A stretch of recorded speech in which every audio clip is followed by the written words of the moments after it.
I'm Dan, I'm Andrew. and we're here to tell you a Bible story. That's right. This is the story of a guy named Paul. Well, actually, it starts with a guy named Saul. Oh, so there's a different guy? No, same guy. So 2 guys, 2 names. No, one guy, 2 names. Wait, what? I'm super confused. My head hurts.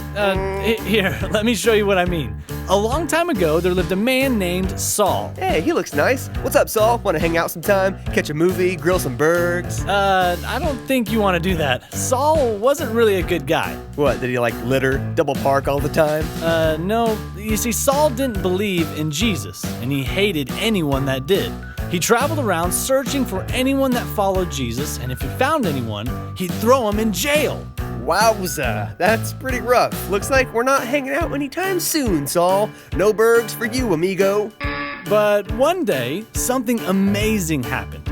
Jesus himself appeared to Saul. Whoa, like the Jesus? Yeah, man. Saul was traveling down the road when all of a sudden, a blinding light filled the sky and knocked Saul to the ground. Jesus called out to Saul and said, "Saul, why are you hurting the people that follow me?" Oh man, I bet Saul was totally wigging out. Time to pay the bill, homie. Zabam! You just got straight up judged, son. No. That's not what happened at all. Saul was so affected by Jesus showing up and talking to him that he did a total 180. He got born again and he started following Jesus. Hey, that's awesome. And since he was a totally different person now, the first thing he did was change his name. He used to be Saul, but his new name was Paul. Ah, so that's why there's 2 names in the story. Gotcha. Okay, that's really cool and all, but is that the whole story? I mean, it just seems kind of short. No way. Paul's story is just getting started. After he got saved, he had a new mission. He would travel around preaching the good news about Jesus, healing people, starting churches, and getting people saved. Yeah, way to go, Paul. And after a while, he set a goal. There was one person in particular that Paul really wanted to share Jesus with. Someone that can make a huge impact if they were born again. Batman. What? Yeah, dude, we gotta get that guy saved. Think how awesome that would be. Hey, it's time to take up the offering. Boom, $1 billion.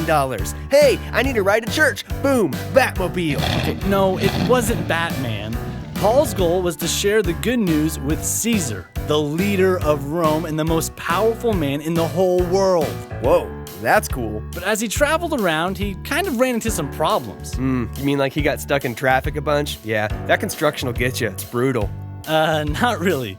One day, Paul was preaching in a city when all of a sudden, an angry mob grabbed him, dragged him out of the city, and threw him in the dirt. Whoa, why did they do that? Well, even though Paul had totally changed, some other people still didn't want Jesus to be talked about. But that didn't stop Paul. He dusted himself off and he headed to the next city. What happened there? He started preaching, but again, some people wanted to shut him up. This time they grabbed him, beat him up, and threw him out of the city. Again? Man, what did he do after that? He picked himself up and he kept on going. He traveled all around the countryside telling people about Jesus, and he didn't let anything stop him. And eventually everything started going smooth, right? Not so much. People kept trying to stop Paul, but they couldn't. He just wouldn't quit. These people hated him so much that one time they waited for him by the gates of a city so they could catch him and kill him. Good grief, what happened? Some friends of his helped him escape by lowering him down the city walls in a basket. Whew, that was a close call. But in the next city, he wasn't so lucky. He was captured, beaten, and thrown into prison. Wait, so he got thrown into jail for talking about Jesus? Oh, the irony. Well, I guess that's the end of the line, Paul. Not so fast. What are you talking about? He's in jail, dude. Game over, man. Game over. Even in prison, Paul still shared the good news. He sang songs and praised God in his cell. He wasn't going to let anything stop him. And then that night, while he was praising God, something amazing happened. He was up for parole. No. A huge earthquake shook the entire prison. His chains broke and the doors rattled off their hinges. He was free! Oh, awesome. So what happened after that?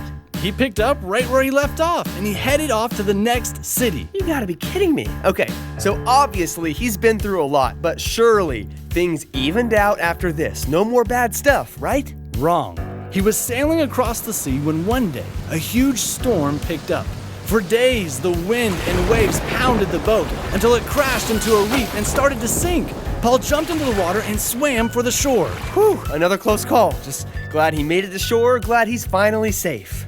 Then he got bit by a snake. What? Come on, man, are you serious? While he was building a fire, a deadly viper latched onto his hand and it wouldn't let go. Oh boy, well, it's been a good run, but looks like it's the end for Paul. I don't think so. Paul just shook the snake into the fire and he wasn't hurt at all. Unbelievable. Okay, I gotta know, how did he keep going when everything in the world was constantly against him? Well, Paul knew that the power of God in him was way stronger than any of the bad stuff that came his way. With God on his side, he was unstoppable. Man, Paul is like a real-life superhero. It's a bird, it's a plane, it's Super Paul! You got that straight. And eventually, Paul accomplished his mission. He made it to Rome and was able to share Jesus with Caesar, the most powerful man in the world. Mission accomplished. Man, Paul sounds like the coolest guy. Looks like we're back on for burgers in a movie, right, Paul? Big Paul, Paulé, the Paulster, Paularino. What are you doing? Oh, I'm just trying out some nicknames for when Paul and I are best friends. You know that Paul lived like 2,000 years ago, right? Yes, of course I know that. I'm just gonna use my time machine. Okay, for the last time, you cannot use your time machine. Oh yeah? Try and stop me. All right, that's the story of Paul. The end. Oh man, really got me good there.